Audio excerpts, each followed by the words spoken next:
प्यारे बच्चों, अस्सलाम वालेकुम। प्रोफेसर तनवीर आपके सामने हाजिर खिदमत हैं। प्यारे बच्चों, आज की जो हमारी वीडियो है बीए पार्ट 1 के स्टूडेंट के लिए द मोस्ट इम्पोर्टेंट पोइम है पैट्रियट इनटू टेटर, और ये बार बार पेपर में आती है।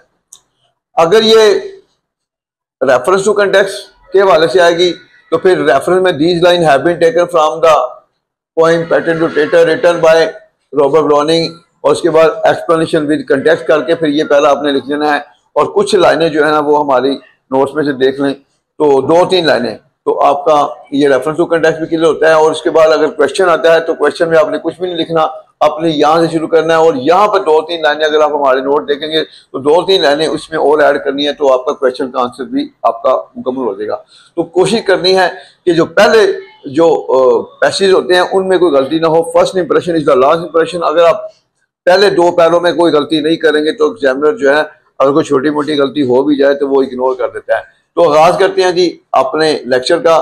तो रॉबर्ट ब्राउनिंग एक अजीम शायर है पे फिक्रा खत्म हुआ है, और इसमें जो है सादा फिक्रा है, ये चूंकि वर्ब नहीं है, सब्जेक्ट इसमें है रॉबर्ट ब्राउनिंग, ऑब्जेक्ट है एक अजीम शायर। तो Robert browning is a great poet, आपका सेंटेंस मुकम्मल हुआ। ये नज़म उसके शायराना काम का एक शाकार है, ये भी सादा फिक्रा है। और सादा सब्जेक्ट इधर है और ऑब्जेक्ट, इसमें सब्जेक्ट कौन है? ये नज़म। और उसके बाद इसमें ऑब्जेक्ट कौन सा है? एक शाकार, उसके शायराना काम का एक शाकार ये ऑब्जेक्ट है। तो फिर क्या होगा? This poem is a masterpiece होता है शाकार, this poem is a masterpiece of his poetic work. ये नज़म उसके शायराना काम का एक शाकार है।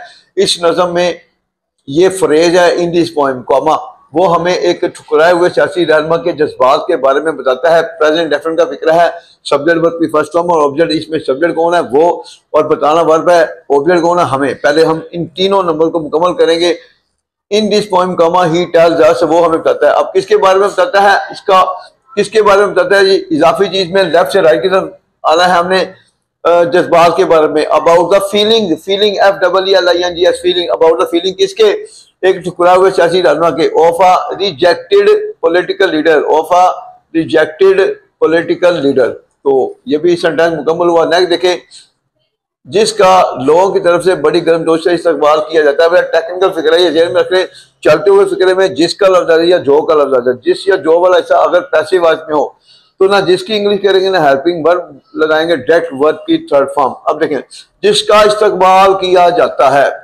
अब ये जिसका इस्तकबाल किया जाता है, ये 4-5 उर्दू के लफ्ज इंग्लिश एक ही होगा। जिसका इस्तकबाल किया जाता है तो क्या होगा? वेलकम्ड। जिसका इस्तकबाल किया जाता है वेलकम्ड। अब आएगा बड़ी गर्मजोशी से, वेरी वार्मली, बड़ी गर्मजोशी से। और इसमें एक टेक्निकल पॉइंट और, जब भी पैसिव के फिक्र में की तरफ से लफ्ज आ जाए तो की तरफ से की इंग्लिश होती है हमेशा बाय, ठीक है? लोगों की तरफ से बाय द पीपल, तो आपका ये फिक्रा मुकम्मल हुआ। नेक्स्ट देखें, जब वो सियासी मैदान में दाखिल हुआ तो उसके रास्ते में गुलाब के फूल फैला दिए गए, बिछा दिए गए। पास का फिक्रा है, जब वो सियासी मैदान में दाखिल हुआ तो जब के बाद सब्जेक्ट वो है, उसके बाद दाखिल होना वर्ब है, और सियासी मैदान ऑब्जेक्ट है। When he entered the political field, जब वो सियासी मैदान में दाखिल हुआ, तो इंग्लिश हमेशा कॉमा होती है, तो उसके रास्ते में गुलाब के फूल फैला दिए गए या बिछा दिए गए। तो पैसिव का फिक्र है।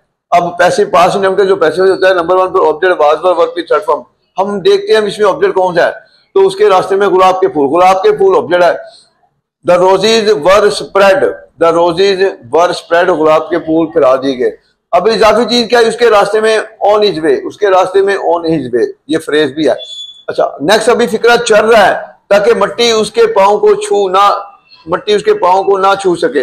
अब इसमें टेक्निकल पॉइंट क्या है? जिस फिक्रे में ताके का लफ्ज आ जाए तो फिर ताके के लिए हम हमेशा सो डैश में का यूज करते हैं, सो डैश में।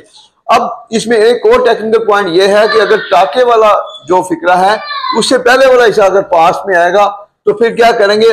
मे की जगह हम हमेशा माइट यूज करेंगे, forever rule.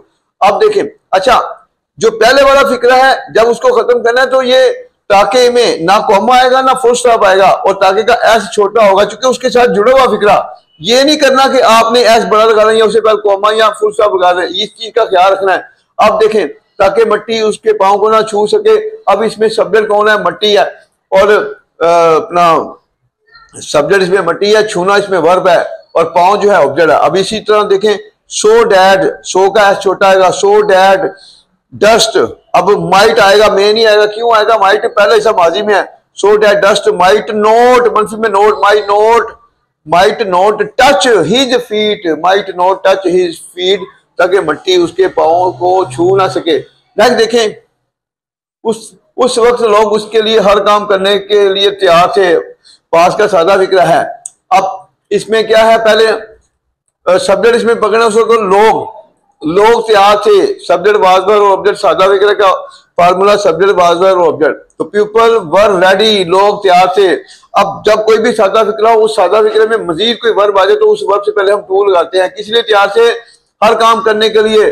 To work, to do every work, हर काम करने के लिए। The people were ready to do every work, लोग हर काम करने के लिए तैयार थे उसके लिए। फॉर हिम, न देखें लेकिन अफसोस, ये नया सेंटेंस, बट अलाज, लेकिन अफसोस बट अलाज, इसके बाद एक्सक्लेमेटरी साइन।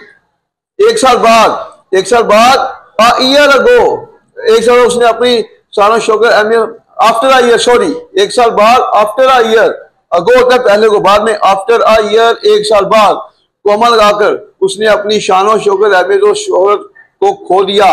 अब पास इंडेफिनिट का फिक्र है, उसने ये सब्जेक्ट है, खोना वर्ब है। अब इसमें ऑब्जेक्ट कौन से आ रहे हैं? शान शौकत, अहमियत और शोहरत। तो फिर जो फार्मूले की तरतीब है उसी के मुताबिक फिक्र बनाएंगे। तो आफ्टर ईयर, एक साल बाद, कॉमा लगाकर ही लॉस्ट, उसने खो दिया।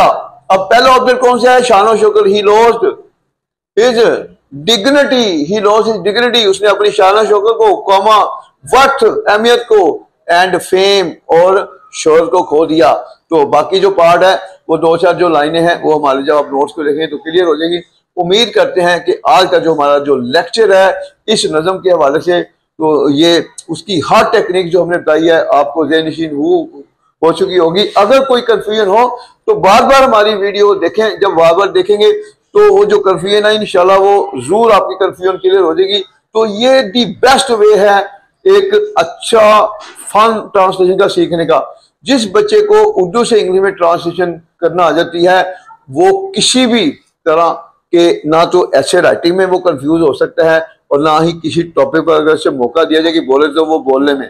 तो चूंकि बहुत बड़ा बेटा हथियार है, इस हथियार को कोशिश करें कि आपने एक स्किल के तौर पर कंट्रोल में लाना है।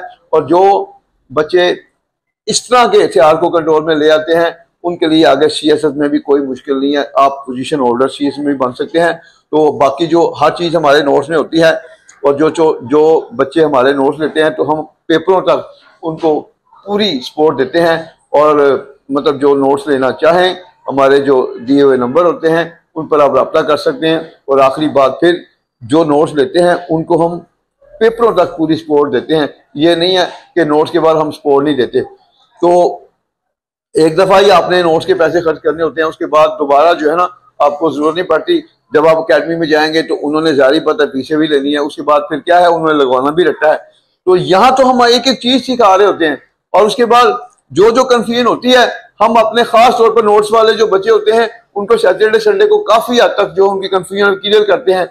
और उसके बाद मजीद जो कंफ्यूजन होती है आगे पीछे भी जब टाइम मिलता है तो हम सपोर्ट देते हैं। तो इसलिए बच्चों ये ध्यान में रख लें, खाली नोट्स की कोई वैल्यू नहीं है। नोट्स की वैल्यू तब बनती है जब हम अपने बच्चों को सपोर्ट दे रहे होते हैं और जिसको हम नोट देते हैं उसके जब हम नंबर सेव करते हैं तो अपने व्हाट्सएप पे हम बार बार वही चीजें लगा रहे होते हैं जो नोट्स का हिस्सा होती हैं। तो टेक केयर, अल्लाह हाफिज।